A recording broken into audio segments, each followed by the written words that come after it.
या चौघांपैकी कर्ण अर्जुनाप्रमाणे स्पर्धक होता. त्याला डोळ्यांवरच्या वस्त्रामुळं त्याचे बाण स्वतःला पाहता आले नाहीत. राहिलो अर्जुन, मी आणि द्रोण. पण अर्जुनाचं आणि द्रोणाचं लक्ष केवळ कुत्र्याच्या भुंकण्याकडे राहिलं. त्यांनी दुसरं काहीच ऐकलं नाही. पण मी सांगतो, कुत्र्याच्या भुंकण्यापूर्वी एक मंजूळ आवाज आला होता. त्या वीर कर्णानं तो आवाज अचूक टिपला आहे. म्हणून कुरुकुलाचं भूषण असलेली ती माला आज कर्णाच्या गळ्यात पडायला पाहिजे होती. कसला आवाज पितामह? सगळीकडून प्रश्नांचा वर्षाव झाला. कसला आवाज? कसला आवाज? मला गंगेकाठी पहिल्या प्रथम पितामह भीष्मांची गाठ पडली होती. तो प्रसंग आठवला. त्यावेळी ते म्हणाले होते, या गंगेवर माझ्यापूर्वी येणारा तू पहिलाच माणूस आहेस. माझं मन भरून आलं. ते मला आतून सांगू लागलं, पितामह, या हस्तिनापुरात मी पाहिलेलं तुम्हीच पहिले निर्गवी आणि सत्यवचनी पुरुष श्रेष्ठ आहात. धन्य आहे तुमच्या सत्यनिष्ठेची. आपला आवाज स्थिर करून तो उंचावीत ते म्हणाले, कुत्र्यांच्या भुंकण्यापूर्वी समोरच्या तमाल वृक्षावर एक पत्ररथ पक्षीण आपल्या पिलाच्या चोचीत चारा घालून चिवचिवली होती. कर्णानं तो आवाज कानावर पडताच क्षणात अचूक टिपला आहे. अजूनही समोरच्या वृक्षावरती पक्षीण भेदरून आपल्या तोंडात तसाच तो सूचीबाण घेऊन बसलेली मला इथून स्पष्ट दिसते आहे. हा लक्षभेद अर्जुनापेक्षा कितीतरी सरस आणि श्रेष्ठ आहे. कर्ण आजचा सर्वश्रेष्ठ वीर आहे. एका तमालाच्या झाडाकडे त्यांनी बोट केलं. त्यांच्या बोटाच्या दिशेने हजारो डोळे सरसर धावले. एक उत्सुक पारधी त्या झाडाकडे धावला. आरोळ्यांच्या आवाजानं गांगरून गेलेल्या त्या पक्षिणीला त्यानं कौशल्यानं पकडून आणलं. ती पक्षीण त्यानं पितामहाच्या हातात दिली. त्यांनी तिच्या चोचीत अडकलेला माझा सूचीबाण उपसला. परत तिनं तोच नाजूक मंजूळ चिवचिवाट केला. मला तो ऐकताच सर्व प्रकाराची संगती लागली. तिला त्यांनी आकाशात सोडून दिलं. चिवचिवत ती आपल्या घरट्याकडे फडफड करीत निघून गेली. सगळीकडे टाळ्यांचा कडकडाट झाला. शोणानं महाद्वारातच मला आनंदानं कडकडून मिठी मारली. सगळीकडे घोषणांचा पाऊस पडला. वीर कर्णाचा विजय असो, पितामह भीष्मांचा विजय असो. वातावरणातला कण न कण गंगेतल्या जलबिंदूसारखा थुई थुई नाचू लागला. कुठल्या तरी अशोकावर एक कोकिळ तानावर ताना घेऊ लागली. माझ्या मनात अनेक परस्पर विरोधी भावनांचा संमिश्र गोंधळ झाला. पितामह भीष्मांबद्दलच्या आदरानं क्षणात मन भरून येऊ लागलं, तर क्षणात घाईघाईनं अर्जुनाच्या गळ्यात अजिंक्यपदाची मानाची माला घालणाऱ्या द्रोणांच्या तिरस्कारानं ते पेटू लागलं. क्षणात माझ्यासाठी डोळे पुसणाऱ्या माझ्या प्रेमळ भावाच्या निर्भेळ प्रेमानं माझं मन गहिवरून लागलं, तर क्षणात स्वतःच्या कंठात ती माला अडकविणाऱ्या राजपुत्र अर्जुनावरच्या संतापानं ते थरथरू लागलं. मन म्हणजे रंग बदलणारा सरडा असतो की काय न कळे. अशा विविध भावनांच्या वेळी एकच भावना श्रेष्ठ ठरते आणि ती म्हणजे क्रोधाची. क्रोध हा अग्नीसारखा असतो. अपसमजाचा वारा त्याला लागता तर त्याचा वणवा होतो. त्या वणव्यात इतर सर्व कोमल भावनांची जळून राख होते आणि हा वणवा एकदम पेटला की आवरत नसतो. माझे ओठ रागानं थरथरू लागले. कानातील कुंडलं लाल झाली. मी सर्वश्रेष्ठ असतानाही अर्जुनाच्या गळ्यात नीलकमलांची माला का? पितामह भीष्मांसारख्या सत्यवचनी आणि निपक्ष पंचाच्या निर्णयाला इथं काय मान आहे? माझ्या कानावर शब्दांचे आघात पडू लागले. आज आम्ही धन्य झालो. कर्णासारखा धनुर्धर निखिल आर्यावर्तात मिळणार नाही. पण बिचाऱ्या यथोचित सत्कार झाला नाही. समाज तरी किती ढोंगी असतो. तो एकदा एकाला तर एकदा भलत्यालाच शिरावर घेऊन नाचायला तयार असतो. आज आमच्या डोळ्याचं पारणं फिटलं. असला लक्षभेद आम्ही पाहिला नाही आणि ऐकलाही नाही. पण ती माला कर्णाच्या गळ्यात पडायला हवी होती. त्याची पोकळ सहानुभूती माझी लाही लाही करू लागली. अंगातील रक्त जोरात फिरत मला गरजून सांगू लागलं, जगाच्या सहानुभूतीवर जगण्यासाठी तुझा जन्म नाही कर्णा. उठ आणि स्वतःचा निखळ विजय सिद्ध कर. खांद्यावरचं उत्तरीय मी परत शोणाच्या अंगावर फेकलं आणि चौथऱ्यावरच्या दिशेनं नगरजनांच्या जमावात घुसलो. आता आखाड्याला यात्रेचं स्वरूप आलं. न्याय अन्याय, सत्य असत्य काय हे आखाड्यातील बऱ्याच लोकांना समजेना. मी हात उंचावून थांबण्याचा संकेत करताच माझ्यावरच्या प्रेमानं भारावलेला तो अफाट जनसमुदाय खाली बसला. मी काय म्हणतो ते ऐकण्यासाठी हजारो कान टवकारले गेले. हात उंचावून उच्च स्वरात मी म्हणालो, माझ्या गळ्यात नीलकमलांची माला पडली नाही म्हणून माझा विजय कलंकित आहे असं जर अजूनही कुणाला वाटत असेल तर मी कर्ण हस्तिनापुरातल्या चौथऱ्यावर उभा राहून पांडुपुत्र अर्जुनाला द्वंद्वासाठी स्पष्ट आव्हान देतो आहे. द्वंद्व युद्धच ठरविल की सर्वश्रेष्ठ कोण. मला कुणाचीही भिक्षा नको होती. सगळे लोक परत उठले. त्यांनी घोषणा केल्या, बरोबर आहे, बरोबर आहे. सगळ्या लोकांचे कान महाराज धृतराष्ट्र काय निर्णय देतात इकडे लागले. सगळीकडे शांतता पसरली. इतक्यात कृपाचार्य मध्येच आपल्या आसनावरून उठले आणि तरातरा चालत चौथऱ्यावर आले. माझ्यावर एक तिरस्काराचा भेदक कटाक्ष टाकून महाराजांना अभिवादन करून ते म्हणाले, महाराज, मी कर्णाच्या पथकाचा गुरुदेव कृपाचार्य बोलतो आहे. कर्ण हा तसा माझा शिष्य आहे, पण मला त्याचं कुल माहीत नाही. त्यानंही कधी ते कुणाला सांगितलेलं नाही. राजपुत्र अर्जुन हा क्षत्रिय कुलोत्पन्न आहे. युद्धशास्त्राच्या आणि धर्माच्या नीतीप्रमाणे केवळ समान कुलातील योद्ध्यातच द्वंद्व खेळलं जाऊ शकतं. या हस्तिनापुरातल्या सर्व नगरजनांना कर्णानं प्रथम आपल्या त्या दिव्य तेजस्वी कुलाचं नाव सांगावं, म्हणजे राजपुत्र अर्जुन त्याच्याशी केव्हाही द्वंद्व खेळेल. कारण द्वंद्वाचा निकाल एकच असतो, विजय किंवा मरण. त्यांचे ते शब्द भाल्याच्या टोकासारखे मला विद्ध करू लागले. कोणत्या कुलाचं नाव मी त्या हस्तिनापुरातल्या सामर्थ्याची परीक्षा लावणाऱ्या चौथऱ्यावर उभा राहून सांगू. मी एका सारथ्याचा पुत्र आहे असं या सोमवंशातील तेजस्वी पुरुष श्रेष्ठांच्या समोर कसं सांगू. क्षणभर माझं मन विचाराच्या वादळात सापडलं. मान खाली घालून विचार करू लागलो. मनात दोन प्रबळ विचारांचं द्वंद्व सुरू झालं. एक मन ओरडून म्हणत होतं, सांग कर्णा, तुझी उघडी छाती फुगवून ताठपणाने सांग की मी अधिरथ बाबा आणि राधा माता यांचा पुत्र, सूतपुत्र कर्ण आहे. मी शोणाचा भाऊ कर्ण आहे. मी सारथी कर्ण आहे. पण दुसरं मन म्हणत होतं, या सगळ्या कोत्या मनाच्या माणसात तुझ्या कुलाचं कोणत्या शब्दात आता स्वागत होईल. सगळेजण तुच्छतेने म्हणतील, काय सारथ्याचा पुत्र, मग इथं कशाला आला. घोड्यांच्या शाळेत पाठवा त्याला. माझ्या मनाचं रोपटं विचारांच्या वादळी वाऱ्यात इकडे तिकडे डोलू लागलं. पावसानं झोडपलेल्या देठ मोडलेल्या कमलाच्या फुलासारखी माझी मान आपोआपच खाली झाली. कोणीतरी चौथऱ्यावर येत होतं. मी अधीरतेनं मान उंचावून पाहिलं. तो युवराज दुर्योधन होता.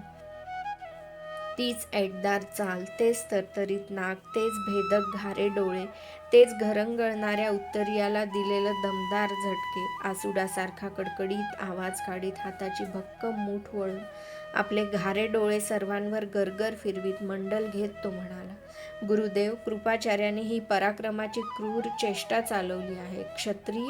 क्षत्रिय म्हणून या कर्णात काय कमी आहे. धर्मशास्त्राप्रमाणे क्षत्रिय कुणाला म्हणतात. ज्याच्या दंडात प्रचंड सामर्थ्य असतं त्याला, जो स्वतःचं असं राज्य धारण करतो त्याला, आणि जो राजकुलात जन्माला येतो त्याला. या कर्णानं आपलं सामर्थ्य या ठिकाणी प्रकट करून आपण क्षत्रिय आहोत हे स्पष्ट सिद्ध केलं.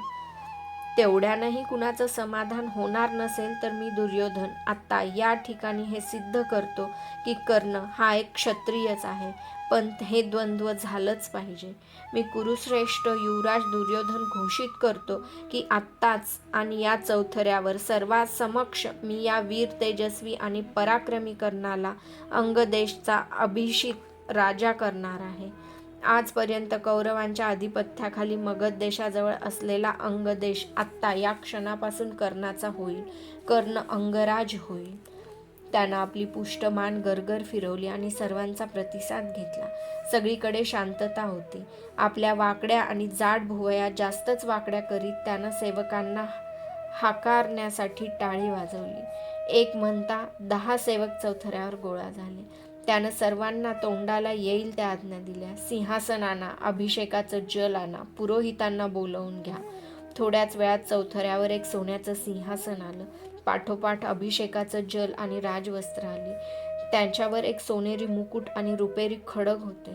पाठोपाठ 2 वृद्ध ब्राह्मण आले. सगळ्या लोकांनी फुलं वाटण्यात आली.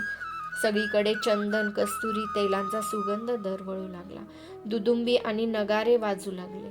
सगळ्या आखाड्याला मंगल कार्याची कलाटणी मिळाली. काय घडते तेच कळेना. लोक कुजबुजू लागले. असला राज्याभिषेक महाराज मनूपासून महाराज धृतराष्ट्रांपर्यंत या हस्तिनापुरात झाल्याचं कधीच ऐकिवात नाही.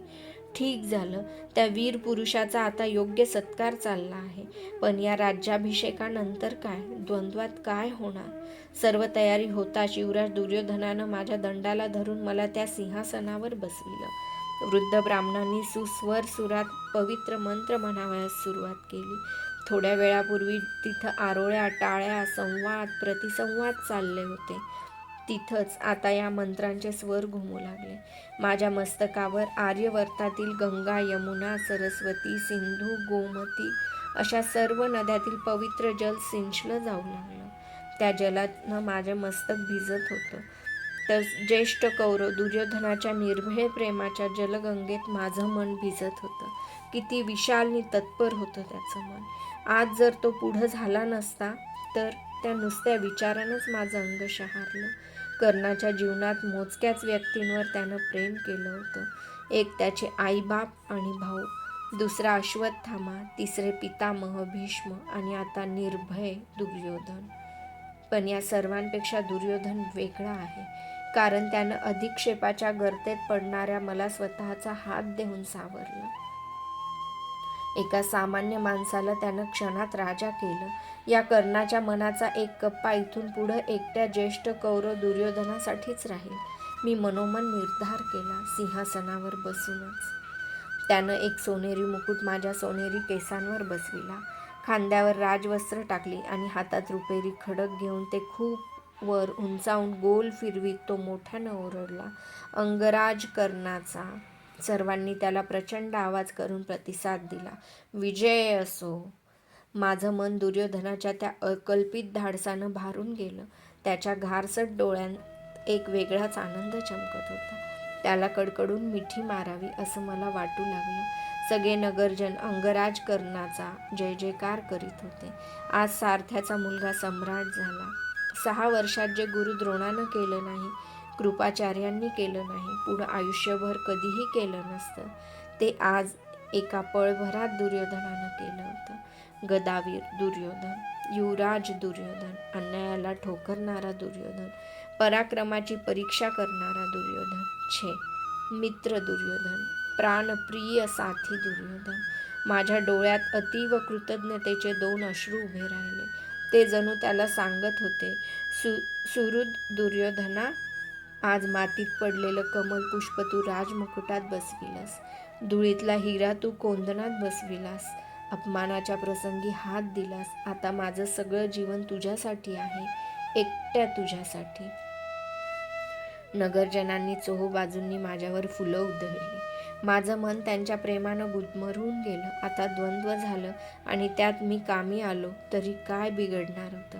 यापेक्षा मानाचा मृत्यू दुसरा कुठला असणार? सगळ्यांनी फुलं उधळलेला मृत्यू, सिंहासनावरचा मृत्यू. आज या मित्रवर दुर्योधनासाठी मी प्राणपणानं द्वंद्व खेळेन. माझ्या 6 वर्षाच्या घनघोर अधिक्षेपाचं मूल्यही चुकतं करेन. आज मी रात्रंदिवस केलेल्या द्वंद्वाच्या सरावाची परीक्षा लागेल. आज माझ्या बाहुकंठकाची परीक्षा लागेल. अर्जुन गतप्राण होईल. यावेळी आणखी एका आशीर्वादाची मला आवश्यकता होती, माझ्या आईच्या आशीर्वादाची. आज ती या आखाड्यात असती तर माझी खात्री आहे धावत येऊन तिनं यावेळी मला आपल्या छातीशी कवटाळलं असतं. सर्वासमक्ष तिनं लहानपणी घेतले तसे माझ्या कपाळाचे आणि कुंडलांचे पटापट मुके घेतले असते. कुठल्या आईला आपल्या सामान्य मुलाचा सम्राट झालेला पाहिल्यावर आपला आनंद आवरता येईल? पण आज ती इथं नव्हती. एकटे बाबा हस्तिनापुरात होते, पण तेही त्या जनसमुदायात कुठे आहेत दिसत नव्हते. माझे डोळे सगळ्या आखाड्याभर फिरू लागले. दूर दूर आखाड्याच्या महाद्वारात बाबा उभे होते. किती थकले होते ते. 6 वर्षात त्यांचं सगळं मस्तक पांढरं झालं होतं. पाठ वाकली होती, मान वार्धक्यानं थरथरत होती. हातातील काठीच्या आधारानं ते कसे तरी उभे होते. आपल्या मुलाच्या जय जयकाराचे ध्वनी ऐकून त्यांना काय वाटलं असेल? इथं येण्यासाठी त्यांचं मन किती अधीर झालं असेल? कोण त्यांना सांभाळून इथपर्यंत आणणार? मी शोनाकडं बघितलं. माझ्या डोळ्यातले भाव त्यानं अचूक वाचले असावेत. झटपट तो चौथऱ्याच्या पायदंड्या उतरत जमावात दिसेनासा झाला. दोन्ही हातांनी लोकांना दूर सारीत तो बाबांच्या जवळ गेला. एका हातानं त्यानं धरून दुसऱ्या हातानं लोकांना दूर सारीत तो आमच्याकडे येऊ लागला. मी उठून उभा राहिलो. लोकांना वाटलं मी आता द्वंद्वाची घोषणा करणार, पण माझं मन पित्याला भेटायला आतुर झालं होतं. मला त्यांचा आशीर्वाद हवा होता. थोड्याच वेळात शोन त्यांना घेऊन सरळ चौथऱ्यावर आला. माझ्या डोक्यावर सोनेरी मुकुट पाहताच त्यांची मान जास्तच थरथरू लागली. हातातील काठी लडबडू लागली. त्यांचे डोळे भरून आले. मी वाकून त्यांना मुकुटानं मंडित झालेलं मस्तक त्यांच्या चरणावर ठेवलं. त्यांच्या डोळ्यातून ओघळलेले 2 अश्रुबिंदू माझ्या मस्तकावर पडले. मला धन्य वाटलं. ज्या मस्तकावर गंगा, यमुना, सरस्वती यांचं पवित्र असं अभिषेकाचं जल पडलं होतं, त्याच मस्तकावर माझ्या पित्यानं मायेनं भरलेले 2 अश्रुबिंदू पडले होते. आता या अंगराजकरणाचा अभिषेक खऱ्या अर्थानं पुरा झाला होता. या 2 अश्रुबिंदूपेक्षा अधिक पवित्र जल कोणतं असणार? माझा कंठ माझ्यासाठी घेतलेल्या अपार कष्टांच्या स्मृतीनं दाटून आला. मला वर उठवीत घोगऱ्या आवाजात ते म्हणाले, कर्णा. माझ्याही तोंडातून तितक्याच सहजपणानं उद्गार बाहेर पडले, बाबा. त्यांनी मला कडकडून मिठी मारली. त्यांच्या हातातील काठी गळून खाली पडली. सगळा आखाडा श्वास रोखून ते आलिंगन बघू लागला. क्षणभर चौथऱ्यावर काय चाललं हे कुणालाच कळेना. सगळीकडे द्वंद्व पाहायला उत्सुक झालेली शांतता होती. मी बाबांना हाक मारल्याचं आणि त्यांच्या पाया पडल्याचं कृपाचार्यांनी पाहिलं होतं. झटकन पुढे होत हात उंचावून ते ओरडले, कर्ण हा एक सारथ्याचा पुत्र आहे. त्याचं आणि राजपुत्र अर्जुनाचं द्वंद्व कधीच होणार नाही. महाराजांचा सारथी अधिरथ हा कर्ण याचा पुत्र आहे. त्यांची ती घोषणा ऐकून राजकुमाराच्या बैठकीत असलेला भीम आपलं अवजड शरीर आवरीत उठला. हाताची बोटं तिरस्कारानं माझ्या दिशेनं झाडत तो म्हणाला, काय? सारथ्याचा पुत्र? मग तो या वीरांच्या आखाड्यात आलाच कसा? त्याला म्हणावं आपल्या कुळाला शोभणारा प्रतोद हातात घे. जा, इथून जा. अश्वशालेत जाऊन घोड्यांना खरारा करून त्याची लीद काढ. इथं या कुरुकुलाच्या पराक्रमी चौथऱ्यावर तो कशाला चढला आहे? कसं धैर्य झालं त्याचं? सगळे राजपुत्र कुत्सितपणानं खदखदून असले. सगळीकडे गोंधळ झाला. जो तो एकमेकांच्या कानात कुजबुजू लागला. सारथ्याचा पुत्र? सूतपुत्र? माझं मन तडफडू लागलं, आक्रंदू लागलं सिंहासनावर. त्या शब्दांचे एकापेक्षा एक वरचढ आवाज माझ्या कानात तापलेल्या इंगळासारखे घुसू लागले. सारथ्याचा पुत्र, सूतपुत्र. 10, 20, 100 सहस्र मुखातून शब्दांचे बाण लिप्त बाण बाहेर पडू लागले. सारथ्याचा पुत्र, सूतपुत्र. आज हस्तिनापुरातील सत्यासत्याची चाड खरोखरीच संपली काय? आज हस्तिनापुरातील न्यायान्यायाची जाणीव बुजली काय? या हस्तिनापुरात या कर्णाच्या भग्न हृदयाचा हा आक्रोश ऐकण्या इतकी एकाच्याही अंगात शक्ती नाही काय?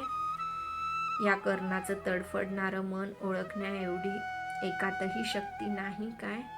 महाराज मनूचं हे हस्तिनापूर, पराक्रमी नहुशांचं हस्तिनापूर, दिग्विजयी ययातींचं हस्तिनापूर, शंतनू, दुष्यंत, भरत यांचं हस्तिनापूर आणि अजूनही ज्यांची स्मृती हे नगरजन विसरलेले नाहीत, त्या नुकत्याच मावळलेल्या कुरूंचं हस्तिनापूर. आज थंड आणि लाचार का? आज अन्यायाला ठोकरून काढण्यासाठी ते धैर्यानं छातीत ठोकपणे का उभं राहत नाही? या कर्णावरचा अन्याय, पराक्रमाच्या ह्या चौथऱ्यावर एका वीरांचा अपमान, दांभिकतेच्या यज्ञात असत्याच्या वेदीवर सत्याचा इथं आज निर्घुण बळी क्षणाक्षणाला दिला जातो आहे आणि धर्माची कास धरू पाहणारे विदुर, महाराज, धृतराष्ट्र, पितामह भीष्म तो थंडपणानं सहन करताय. कधी बोलणार ते? काय बोलणार ते? ते गप्प का? त्यांच्यावर सगळा आदराचा भाव क्षणभर बाजूला ठेवून मी म्हणेन, की केवळ सोनेरी मुकुट घालून उंची आसनं पटकाविण्याकरिताच का तुमचा जन्म आहे? या हस्तिनापुरातील मार्गावरून ऐटदार आणि वेगवान घोड्यांचे प्रशस्त रथ उडविण्याकरिताच का तुमचा जन्म आहे? आज तुम्ही गप्प का? या कर्णावरचा हा अन्याय कंठर वान का थांबवत नाही? प्रजेनं राजाकडं अपेक्षेनं बघायचं नाही तर मग कुणाकडे? मी डोळ्यात प्राण आणून राजकुलातील लोकांच्याकडे पुन्हा पुन्हा पाहत होतो. ते गप्प होते. चोहोबाजूंनी आवाज येत होता. सारथ्याचा पुत्र, सूतपुत्र. नैऋत्येकडून तर मुठी वळून धुंद लोक ओरडत होते. सारथ्याचा पुत्र, घोड्याचा खरारा. जग किती वेडं असतं. क्षणभरापूर्वी ज्या कर्णाला त्यांनी गौरविलं त्यांचा उच्च स्वरात जय जयकार केला आणि आता तेच जग त्याच्या अंगावर धावून येत होतं. माझं डोकं गरगरू लागलं. मस्तकावरचा मुकुट हस्तिनापुराच्या धुळीत फेकून द्यावा असं मला वाटू लागलं. कुंडलांचे बोळे कानात कोंबून दोन्ही हातांनी कान झाकून मी असह्यपणे मान वर केली. आकाशात गुरुदेव उभे होते. माझं चोहोकडून लाथाडलेलं मन त्यांच्या किरणांनी असंख्य बोटं धरून ती गदागदा हलवीत त्यांना कळवळून विचारू लागलं, गुरुदेव, तुम्ही वर जळत असताना माझी ही आज घोर विटंबना चालली आहे. कशाला मी सारथी झालो हा काय माझा दोष आहे? जन्म हा जन्माला येणाऱ्याच्या इच्छेप्रमाणे कधीतरी मिळाला आहे काय? या हस्तिनापुरातले हे नगरजन गुरुला साक्षी ठेवून आज शिष्याची निर्भीत्सना करत आहेत. काय करू मी? सर्वांनी लाथाडलेला मी कुठं जाऊ? मी लज्जेनं माझं तोंड उंजळीत झाकून घेतलं. मरण प्राय यातनेनं. चौथरा दुभंगून पृथ्वी मला पोटात घेईल तर बरं होईल असं वाटू लागलं. कुठून तरी मोठा गलका झाला म्हणून मी मान वर केली.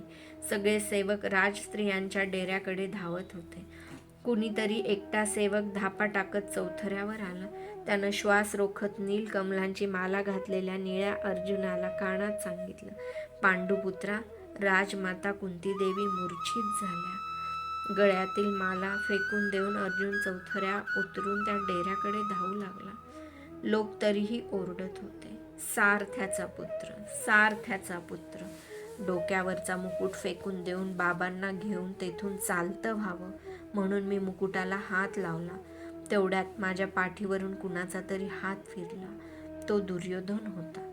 डावा हात माझ्या पाठीवरून फिरवीत उजव्या हातांची भक्कम मूठ वळून तो सर्वांना म्हणाला, लक्षात ठेवा, कर्ण हा अंगराज आहे. राजपुत्र दुर्योधनाचा मित्र आहे. त्याला सारथ्याचा पुत्र म्हणून हिणावणाऱ्यांची उन्मत्त गर्विष्ठ मस्तक मी पायाखाली रगडून टाकेन. कर्ण हा कर्ण नाही, अंगराज कर्ण आहे. युवराज दुर्योधनाचा मित्र आहे. त्याचे घारे डोळे आग पाखडू लागले. परत आवाज उंचावून तो म्हणाला, हा कुरुकुलाचा पराक्रमी वीरांचा आखाडा आहे. इथं केलेला अपमान कधीच सहन केला जाणार नाही. आजच्या स्पर्धा संपल्या आहेत. नगरजन परत जाऊ शकतात. गुरु द्रोणांकडे ढुंकूनही न बघता त्यानं स्पर्धेची समाप्ती केली. नगरजन उठले आणि परत जाऊ लागले. त्यांच्या पायाखाली ती नीलकमलांची माला धुळीत मिळू लागली. अजिंक्यपदाची माला धुळी. माझं मन भारावून गेलं. आवेगानं मी राजकुमार दुर्योधनाला मिठी मारली. आजपासून कर्ण युवराज दुर्योधनाचा मित्र आहे. त्याचं सामर्थ्य, शरीर, मन, शस्त्रविद्या सर्व श्रेष्ठ कौरव दुर्योधनासाठीच आहे. त्याचा हात हातात घेऊन तो प्रेमानं थोपटत मी म्हणालो, राजा, मी अंगराज कर्ण नव्हे, नुसता कर्ण. तुला वचन देतो की ज्या मेरू पर्वताच्या धैर्यानं आज तू मला सावरलंस त्याच धैर्यानं मी आजन्म तुझ्या पाठीशी राहीन. प्राण गेला तरीही कधीही परतणार नाही. तो माझ्या कुंडलांकडे क्षणभर पाहत राहिला. सगळे नगरजन केव्हाच निघून गेले होते. आखाडा सुना होता. मी, शोण, दुर्योधन आणि बाबा चौथरा उतरू लागलो. पश्चिमेकडे मावळतीला चाललेल्या सूर्यदेवांना शेवटचा नमस्कार करावा म्हणून मी पाहिलं. त्यांच्यावर एक काळसर ढग उभा होता. धुसर प्रकाशाच्या आखाड्यातले सगळे पोट आखाडे भेसूर दिसत होते. अश्वारोहणाच्या आखाड्यातील घोडी इकडे तिकडे कशी तरी फिरत होती. शोणानं कौरवांच्या राजचिन्हाला घातलेली माला तेथेच होती. पण आता ती सुकली होती आणि कौरवांचा भगवा ध्वज न फडफडता मान टाकून स्वस्थ होता. रात्री मला रोजच्यासारखी झोप लागली नाही. सकाळपासून घडलेल्या घटना एकसारख्या डोळ्यांपुढे नाचू लागल्या. किती उलतापालती झाल्या या एकाच दिवसात. मी सारथी आहे याची आज मला खंत का वाटली? काळ म्हणजे तरी काय आहे? एक सारथीच नाही का? मानवरूपी घोड्यांच्या पाठीवर आपल्या संकेताचे आसूड मारीत केव्हा केव्हा तो किती गतीनं पिटाळतो हे घोडे. आज आखाड्यात जे जे घडलं ते काल कुणी ज्योतिषानं मला सांगितलं असतं तरी माझा त्यावर विश्वास बसला नसता. पण ते आज घडून गेलं होतं. क्षणात लोकांनी वीर कर्णाचा जय जयकार केला होता, तर क्षणात त्याला सारथ्याचा पुत्र म्हणून हिणवलं होतं. ज्याला सर्वांनी सारथी म्हटलं होतं त्याला दुर्योधनानं मित्र म्हटलं. दुर्योधन महाधैर्यशाली. आज माझ्यावरच्या अन्याय खोडून काढावा असं त्याला एकट्यालाच का वाटलं? माझ्यावरच्या प्रेमामुळं की अर्जुनाच्या द्वेषामुळं? भीमावरच्या क्रोधामुळे तर नव्हे. माझ्या मनाच्या विवरातून शंकांची वाळवी बाहेर पडू लागली. शय्येवर या कुशीवरून त्या कुशीवर मी एकसारखा तळमळत होतो. झोप येत नव्हती. मोठ्या आवाजानं बुजलेल्या गायीच्या पाडसासारखी ती हुंदडत होती. कितीही चुचकारलं तरी नेत्रांच्या गोठ्याकडे फिरकत नव्हती. युद्धशाळेतल्या आमच्या दालनाबाहेर मी आलो. बाहेर पौर्णिमेचा टपोरा चंद्र आपला रुपेरी कुंभ धरतीच्या पायावर ओतत होता. दूर अरुंधतीची चांदणी आपल्या किलकिल्या डोळ्यांनी चंद्राची ती पृथ्वीवरची मुक्त कृपा क्रोधानं पाहत होती. माझ्या मनातील शंकांची अभ्र दूर झाली. गंगेवरच्या गार गार लहरी माझ्या खांद्याला गदगदा हलवून म्हणू लागल्या, चल. आमच्या असंख्य कन्या डोक्यावर रुपेरी चंदेरी वस्त्र घेऊन कशा नाचतायत ते पाहायला. अंगाभोवती उत्तरीय लपेटून घेतलं आणि युद्धशालेच्या तटाबाहेर पडलो. आखाड्याच्या मागूनच गंगा वाहत होती. मध्येच कुठंतरी एखाद्या अशोक वृक्षावर एखादा क्रोंच पक्षी आपले पंख फडफडीत होता. गंगेच्या शांत काठावर आलो. किती विशाल होतं तिचं पात्र. कुरुकुलातील कितीतरी पिढ्या तिनं पाहिल्या होत्या. महान उलतापालथींची प्रतिबिंब आपल्या अंगावर झेलली होती, तरीही ती संथच होती.